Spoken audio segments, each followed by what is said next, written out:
Bismillahirrahmanirrahim. Wa ma arsalna qablaka minal mursalin illa innahum layakuluna at-ta'am wa yamsuna fil aswaq wa ja'alna ba'dakum li ba'din fitnah atasbirun wa kana rabbuka basira. Dan kami tidak mengutus rasul-rasul sebelummu, melainkan mereka sungguh memakan makanan dan berjalan di pasar-pasar. Dan kami jadikan sebagian kamu cobaan bagi sebagian yang lain. Maukah kamu bersabar? Dan Tuhanmu Maha melihat.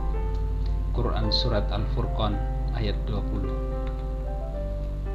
Saudaraku, Al-Quran mengingatkan kita dalam surah Al-Furqan ayat 20 di atas bahwa semua Rasul sebelum Nabi Muhammad SAW juga mengkonsumsi makanan dan mereka pun berjalan di pasar-pasar.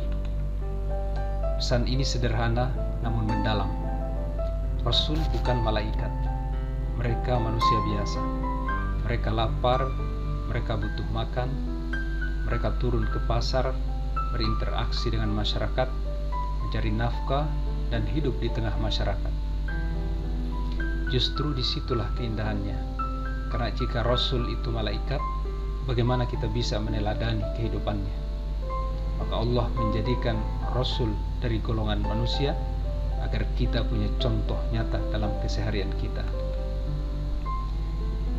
Namun di balik itu Allah menyingkap satu kenyataan besar. Dan kami jadikan sebagian kamu cobaan bagi sebagian yang lain. Maukah kamu bersabar? Itulah rahasia hidup. Orang kaya diuji dengan keberadaan orang miskin. Apakah ia berbagi atau menutup mata? Orang miskin diuji dengan orang kaya. Apakah ia bersabar atau hatinya penuh iri?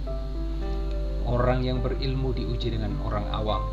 Apakah ia rendah hati atau justru menyombongkan diri? Dan orang awam diuji.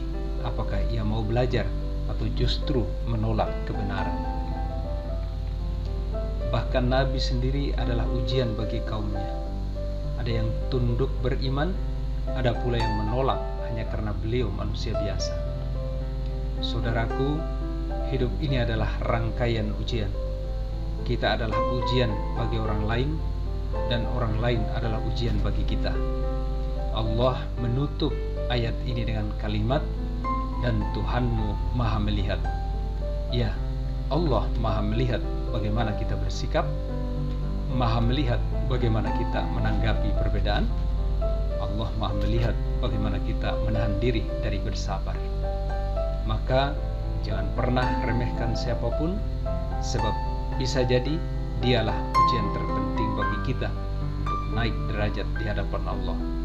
Semoga kita mampu bersabar, tunduk pada kebenaran, dan lulus dalam ujian kehidupan yang Allah titipkan melalui sesama kita.